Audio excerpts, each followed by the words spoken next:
Okay, so over the last couple days, here it's getting close to the end of December, New Year's coming up. BagnaCauda is on my mind because this is something that my Nona made this time of the year, and I've gone from my advice of an expert, recorded it as best I could, made it. The guys liked it, but they're from Umbria, not Piedmont, where they actually make BagnaCauda. And it was good. But then this consigliere brings me over hers, which she learned at her grandmother's elbow and has been making for years. And man, it blew mine away. I mean, it's like, okay, mine was pretty good, but this stuff was so over the top. So what am I doing here now? I'm trying something to go back to the way my grandmother told my mother to do it. Okay, so, and this is like almost, it's not quite Betty Crocker style, but it's certainly not authentic Piedmont style. So here we go. That's what this is about.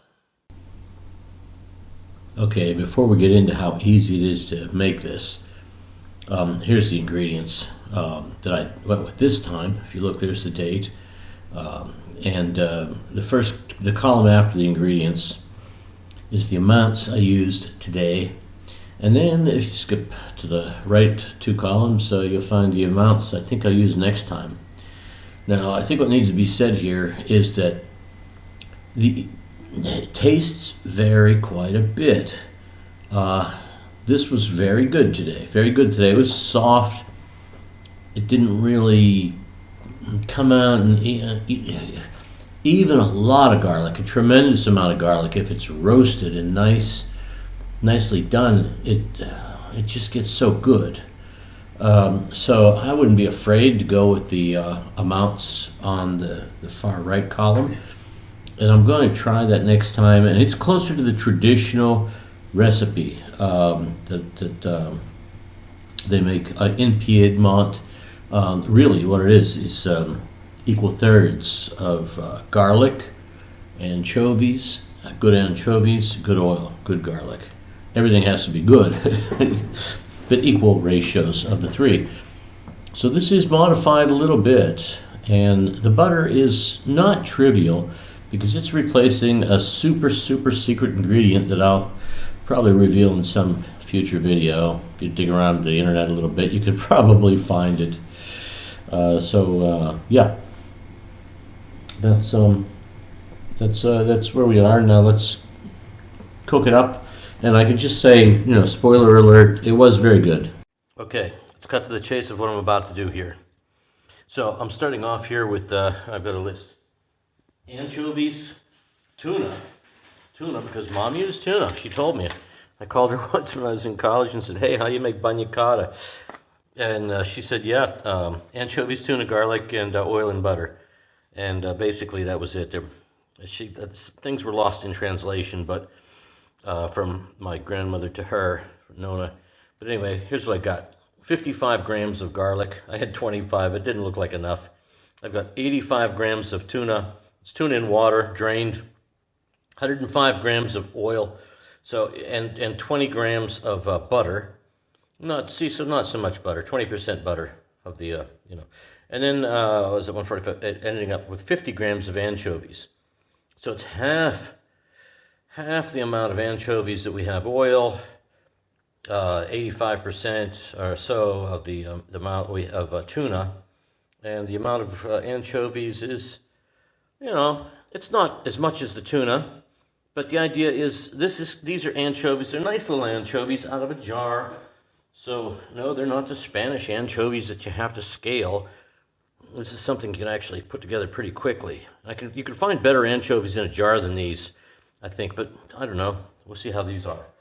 And go from there. So the idea here is I'm going to cook all this for a while, just long enough to melt the butter. Then I'm going to take the immersion blender here and pulverize the heck out of it, and then let it cook for an hour or so.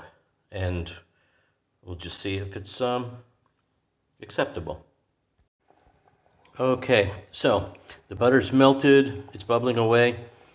I'm going to take the immersion blender here, not while trying to video it because I just only have two hands, and just pulverize that garlic anchovies and everything, let it all mix together, and then cook it. Because it comes out like almost like a paste you put on the vegetables. And obviously it has to taste very good. Okay, turns out I can show the immersion blender step. So the garlic are these big or the big pieces. You can't move the immersion blender up and down in this because you don't want to splatter this everywhere. It's hot oil, for God's sake. So you find a piece of garlic and put the immersion blender down on it against the bottom of the pan. Turn it on and just let it chew up that piece of garlic and everything else that's with that piece of garlic.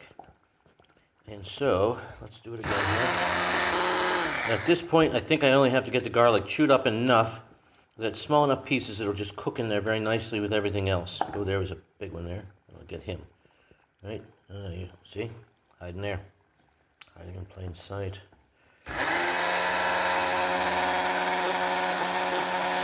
And you can move it up and down a little bit here with this amount of fluid, which lets the blender, get a little bit of that circulating action going and pulling things in from the sides underneath it where it does its dirty work. Okay, and the color here I'm liking. I think this is going to get darker as it cooks, but I'm not sure, and I don't care about the color really. It's all about the taste of it. I've seen this different colors. Okay, different darknesses.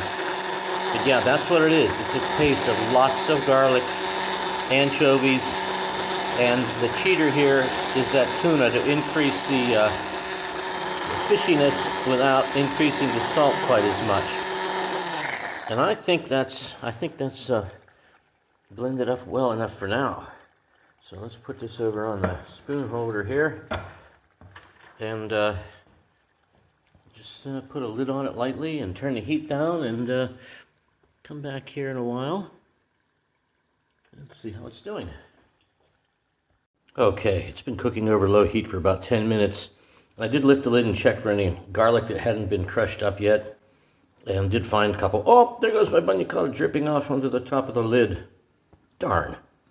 Well, I did sneak one out, but it wants to go back. I did taste a little with the spoon. It's coming along. I think it's going to be very nice and soft. So you serve it on celery or with bread or other veggies. For this dinner this weekend, I'm going to serve it with red pepper cut into chunks to scoop it up, making little scooping spoons out of red peppers and celery, of course. And then we'll have some bread. But that's it. You can go crazy with all kinds of different veggies, but I'm going to keep it to just a few. So let's try.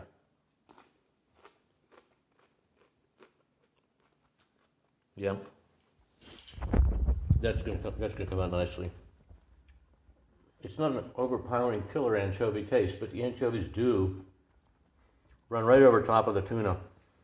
And I guess the tuna does sort of moderate the anchovies a little bit. It's pretty good. This is the way my Nona taught my mother how to do it, as far as I can recollect, and combining that with, recent information. This is my current state of the art. It's a little quicker. Of course, there's another piece of garlic I haven't got there yet. Okay, so it's a little quicker, and I think it's going to be pretty good.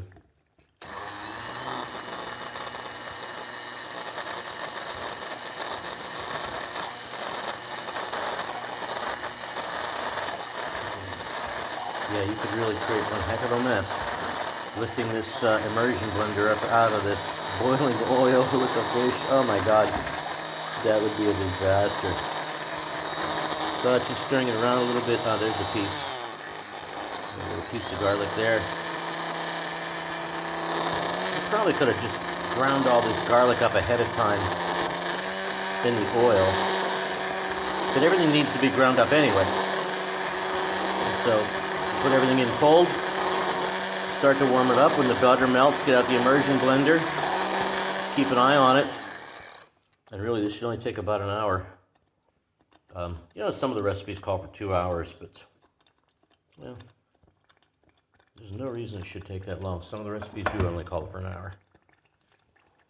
Okay, time for another check here. 45 minutes, it's just bubbling along. And yeah, that's a nice color. Nice and light. Oh, there's a piece of garlic that somehow escaped the immersion blender. But it's nice to see how soft that is and clear. So I'm just going to fish it out at the end and eat it or something. I don't know. I'll just leave it in there. It's not so bad. I guess it is getting a little bit warm on the bottom there. It's getting a little brown on the bottom. So I think if I can't turn the heat back anymore, maybe I should call this done. Let's do a taste test. Okay, time for the taste test at 45 minutes of cooking.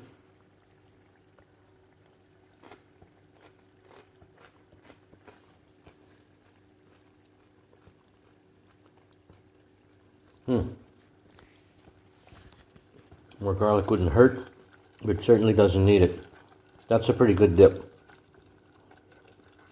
Okay, so including the time I took to peel the garlic and throw everything in the pan here, this is done in under an hour. And it's good. So that was a very good little adaptation and experiment. Okay, BagnaCauda per Nonna Irene.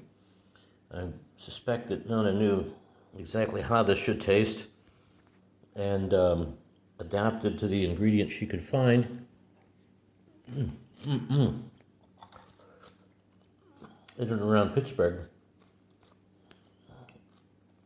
And that is super good. That little bit of butter is just enough to come through. I think I will put more garlic next time, although you saw how much garlic is in there. It's fairly garlicky, but you know, I love the stuff.